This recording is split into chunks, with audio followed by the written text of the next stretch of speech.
Hi everyone, this is Hillary Allison, and this is my Module 4 video about KISA. And KISA has been something that my building has been talking about for quite some time now. Actually, in our professional development room right now, we have all these anchor charts with the 4 R's on them and different subcategories. And as a building, during one of our PD days, we went around and wrote strengths and weaknesses we thought our building had in each of these different areas. So I get to look at it every day as I'm eating lunch, and it makes me think of this assignment. So it's cool how I'm able to learn more about KISA through this assignment as well. So it's kind of coming full circle for me. So I think my building is definitely on the right track with the 4 R's and KISA and learning more about that and goal setting. So our district has challenged us to come up with 2 of the R's and then 2 of the categories underneath each R and work to create a goal to work towards in our building over next year. So I'll talk about that more at the end, but my principal and I, along with our staff, have identified relationships and rigor as our 2 R's that we want to focus most on. So another question we had was, what is your principal's leadership style? So my principal is new to our building this year, and I really connect with her on a leadership style. We both have the participative leadership style, which is including everyone in the decision making, and I really appreciate that as a member of our school, knowing that my opinion is heard. So I'm on my leadership team at school, and every time we meet, our principal asks us each grade level to kind of talk about opinions and thoughts from everyone from my grade level team, and I'm just kind of the spokesperson for them on that. So then we kind of, if we have a question or if we're trying to make a decision, every grade level member gets a chance to talk about it, and then my principal ends up making kind of that final decision.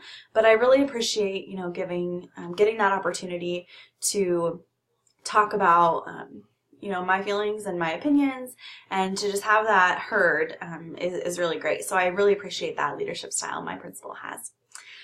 So the last question was, what areas for school improvement did my principal and I identify that were no evidence or implementing? So the 2 that we thought of and we talked most about were the ones that the staff also identified.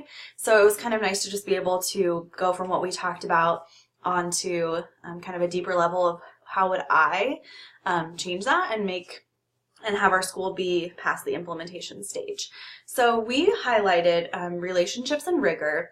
And so on relationships, we talked about the community piece of relationships. So my school has great community, excellent families, and we go to school in a place with lots of really great businesses around us. So we feel like we do a great job with the family aspect of it, but it's the community piece that we're kind of just missing. So in order to improve this, for me, I feel like I would kind of build relationships with community members and potentially invite those members into like board meetings, PTO meetings, site council meetings, just so they feel like they are a part of what we are doing at school and they know what's going on. That could also be giving them like questionnaires or surveys of how we can be involved with their business, or how they want to be involved with our school and our district. So also that could also mean with like our school newsletters. Another idea I had was just including business leaders on our monthly school newsletter, so they just know what's happening. Maybe if we're having a fundraiser, they decide they want to be involved in that. So that kind of goes along with standard 8, which is meaningful engagement of families and communities, and then letter C. So then my other idea with relationships and communities, just because we have so many businesses by our school, would be to invite those business leaders into school, or actually take grade level to a business and have them teach a lesson, or just to teach them about what they do in their business. Or like there's a bank by our school, it could teach kids about money, just things like that, which goes along with the same standard letter E.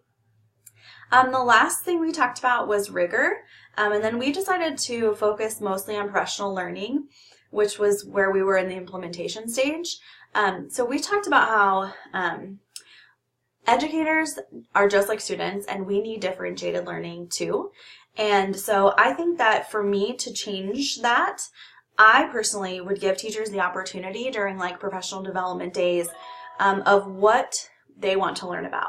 I would let them be in charge kind of the scheduling, and I would do my part in getting them that person or whoever to be able to teach them what they are wanting to learn.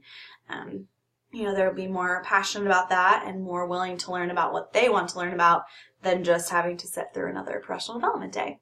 So that goes along with standard 6, which is professional capacity of school personnel, and then letter C. So that is all that I have, and thank you.